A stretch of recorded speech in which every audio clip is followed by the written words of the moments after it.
अस्सलामुअलैकुम, कैसे हैं आप सब? उम्मीद करती हूँ सब ठीक ठाक होंगे। मेरी अल्लाह से दुआ है कि सब ठीक ठाक हों और अपने अपने घरों में खुशबाश हों। तो अभी जी है लंच का टाइम होने वाला है, तो मैं बना रही थी आलू और गोभी का सालन। तो आलू गोभी की सब्ज़ी बनाऊंगी और साथ में आज एक बहुत ही डिफरेंट सी चीज़ आपको बताऊंगी बनाना। बना के दिखाऊंगी आपको। तो वो मैं बनाऊंगी। जो लेफ़्ट ओवर रोटियां हमसे बच जाती हैं अक्सर, तो वो जो पड़ी होती हैं उनसे बहुत ही ज़बरदस्त सा ना आप ये बना सकते हैं। टुकड़े, हम शाही टुकड़े कहते हैं इनको। और ये जो है ना, ये बहुत ही कम चीज़ों के साथ बन जाता है। सिर्फ आपके पास मूंग की दाल होनी चाहिए और बची हुई रोटियां, रात की बची हुई हों, अगले दिन की बची हुई हों। अगर आपका उस वक्त मूड नहीं है तो आप फ्रिज में रख लें, 2-3 दिन बाद भी बना सकते हैं उन रोटियों से आप।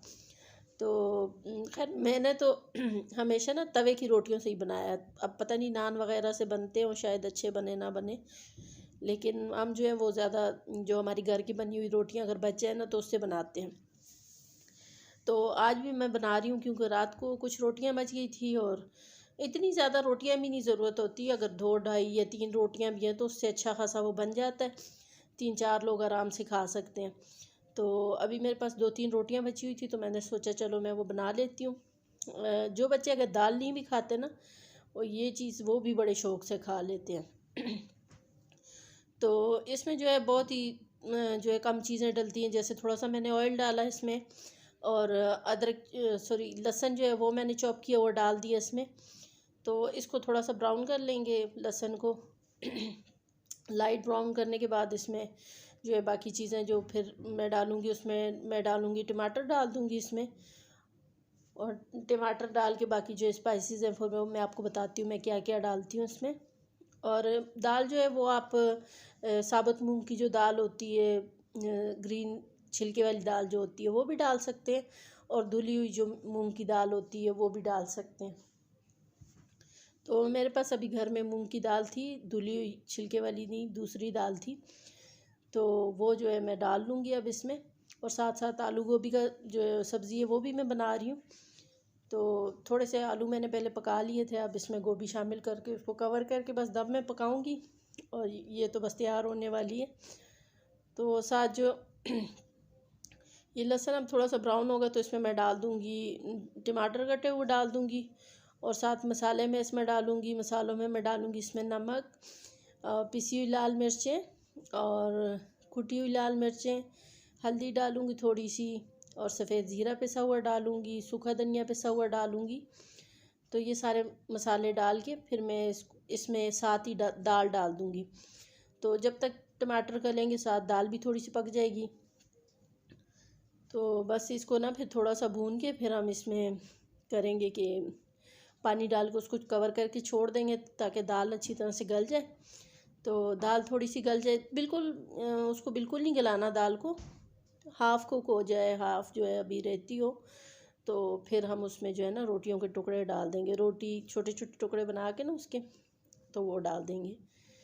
तो अभी दाल जो है मैंने ली थी, इसमें दाल भी बहुत थोड़ी सी डलती है, मैं ज़रा ज़्यादा डालती हूँ क्योंकि मुझे अच्छी लगती है दाल ज़्यादा उसमें। तो 1 कप दाल होगी ये मैंने भिगो के रखी हुई थी, अब धो के मैंने इसमें डाल दी है। तो अब थोड़ी देर बस इसको पकाऊंगी, थोड़ा सा फ्राई करके फिर इसमें पानी डाल दूँगी। और यहाँ जो है मेरे पास सिर्फ 2 रोटियाँ हैं, और 3 थी, एक मैंने सुबह खा ली थी नाश्ते में। मुझे ठंडी रोटी बहुत अच्छी लगती है तो मैंने एक खा ली थी। तो अभी 2 ही रोटियाँ बची हुई हैं और आधा सा पराठा पड़ा हुआ है। तो बस इनके मैं छोटे छोटे ना इनको टुकड़े तोड़ के इनके तो रख लूँगी। फिर जब पानी में बॉयल आ जाएगा, दाल आधी सी कुक हो जाएगी, तो फिर हम उसमें ये शामिल कर देंगे और इनको अच्छी तरह से गला लेंगे। और ये बहुत जल्दी भी बन जाती है और बड़े मज़े की भी बनती है ये। वो ये होता है कि रोटियां जो है वो वेस्ट नहीं होती, वरना वो वैसे ही ना भूसी टुकड़े में चली जाती हैं, तो वो चलो बंदा खा लेता है, रिस्क ज़ाया नहीं होता।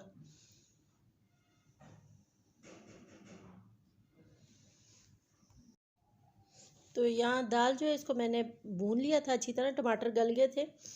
तो अब इसको मैंने भून के अब इसमें मैं पानी डाल दूँगी, और पानी डाल के इसको कवर करके कुछ देर पका लूँगी।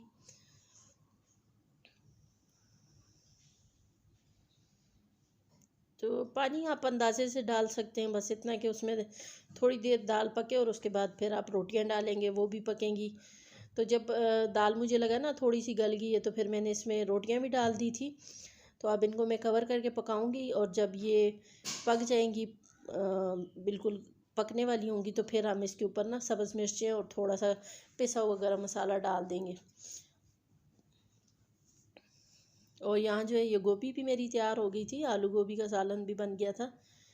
तो बस अभी बच्चे स्कूल से आएंगे, तो मैं सुबह जो है पहले बच्चे स्कूल जाते हैं तो उनको ब्रेकफास्ट वगैरह बना के देती हूँ, फिर उनके जो नाश्ते के बर्तन होते हैं वो धो लेती हूँ, और किचन की सफाई वगैरह कर लेती हूँ।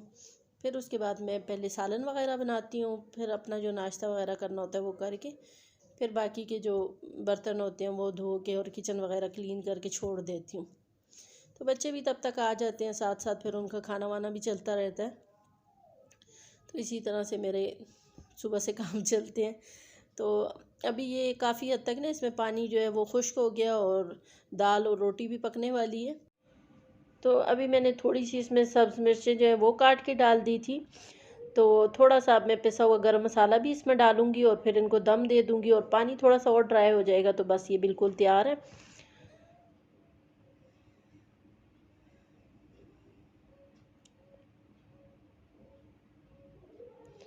तो यहाँ बच्चे आ गए थे, मैंने रोटी बना ली थी, तो बच्चों को अभी खाना डाल के दे रही हूँ।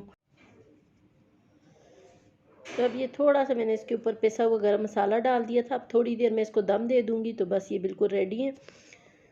तो अभी बस ये बच्चों को निकाल के दूँगी ये भी। और जिस वक्त आप खाने लगे ना, तो आप थोड़ा सा इसके ऊपर नींबू निचोड़ दें, और साथ थोड़ी थोड़ी प्याज काट के बारीक बारीक ऊपर डाल के खाएं, तो आपको मज़ा ही आ जाएगा। तो ये रही इसकी फ़ाइनल लुक।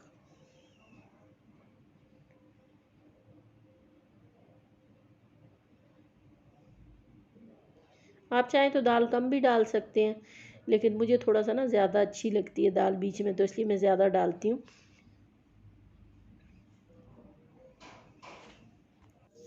तो ये अभी मैंने निकाली थी बेटी के लिए, तो वो जो है वो ऊपर केचप डाल के खाती है, तो इसलिए मैंने नींबू वगैरह प्याज कुछ भी नहीं डाला इसमें।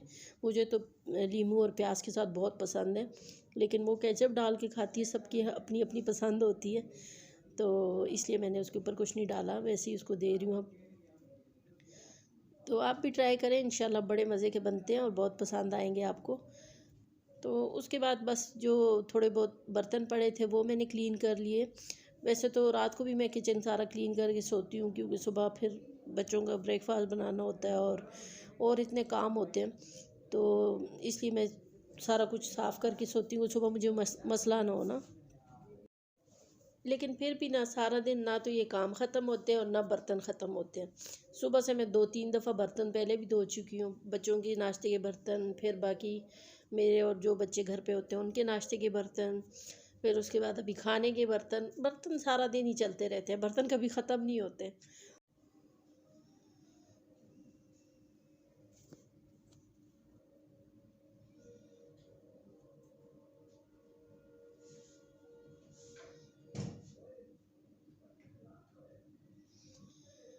तो बर्तन वगैरह क्लीन करने के बाद अब मैं काउंटर टॉप वगैरह क्लीन कर लूँगी। तो किचन अगर साफ़ हो तो बस सुकून हो जाता है। तो बस सारे काम ख़त्म हो गए अब किचन वगैरह साफ़ करके, तो मैं उसके बाद थोड़ी देर ना ज़ोर पढ़ के रेस्ट करती हूँ। तो फिर उसके बाद अगर रात की काम शाम हो, जो खाना वगैरह बनाना हो, तो फिर वो बनाती हूँ।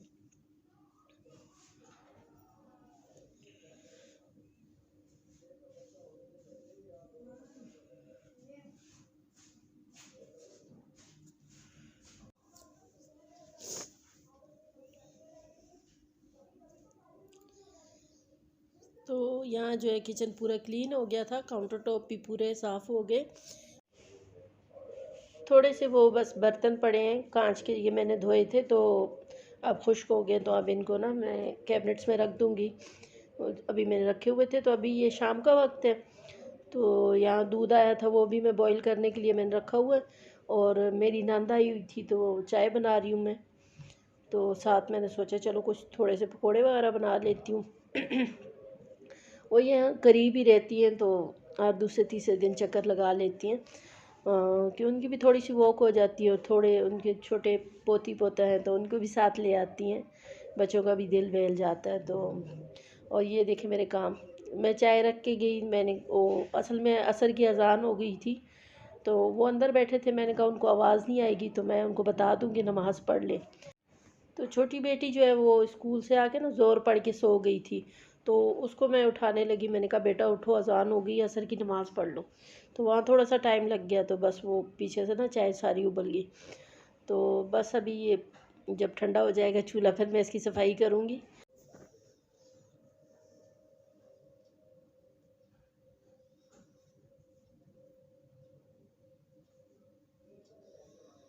तो ये चटनी जो आप देख रहे हैं यहाँ मैंने स्टोव पे रखी हुई है, ये इसलिए कि फ्रिज में पड़ी थी, तो आजकल मौसम ज़रा ठंडा हो गया तो वो उसमें बर्फ़ सी बन गई थी।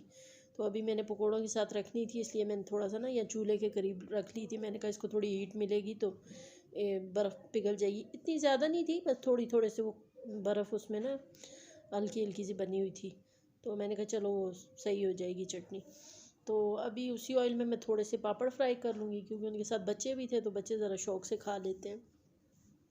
पकोड़े स्पाइसी पता नहीं खा सके ना खा सके, तो इसलिए मैंने पापड़ भी फ्राई कर लिए।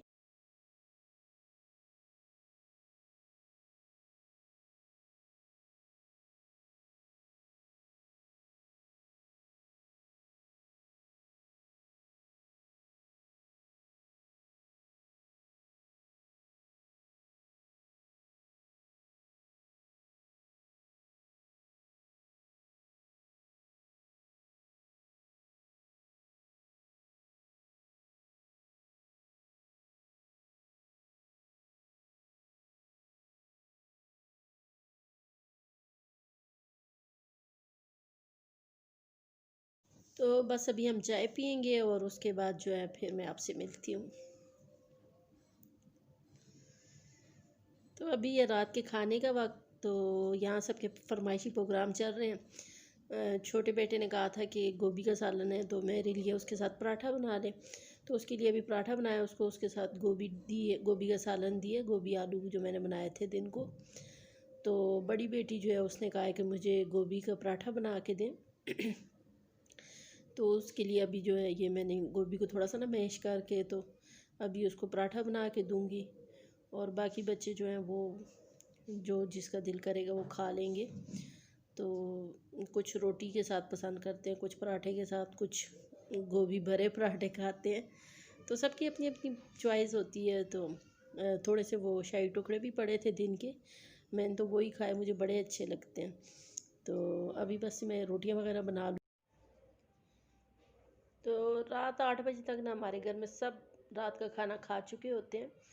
तो ये माशाल्लाह बहुत अच्छी रूटीन है। इसके बाद फिर सब इशा वगैरह पढ़ के तो आराम से सब वक्त से ना टाइम से सारा काम ख़त्म हो जाता है।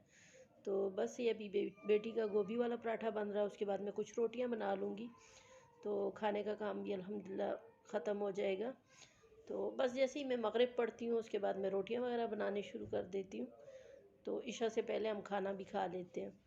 तो बस यहीं तक था आज का व्लॉग। अगर अच्छा लगा हो तो लाइक ज़रूर कर दीजिएगा और चैनल को सब्सक्राइब भी कीजिएगा। फिर मिलेंगे इंशाल्लाह, तब तक के लिए अल्लाह हाफिज़।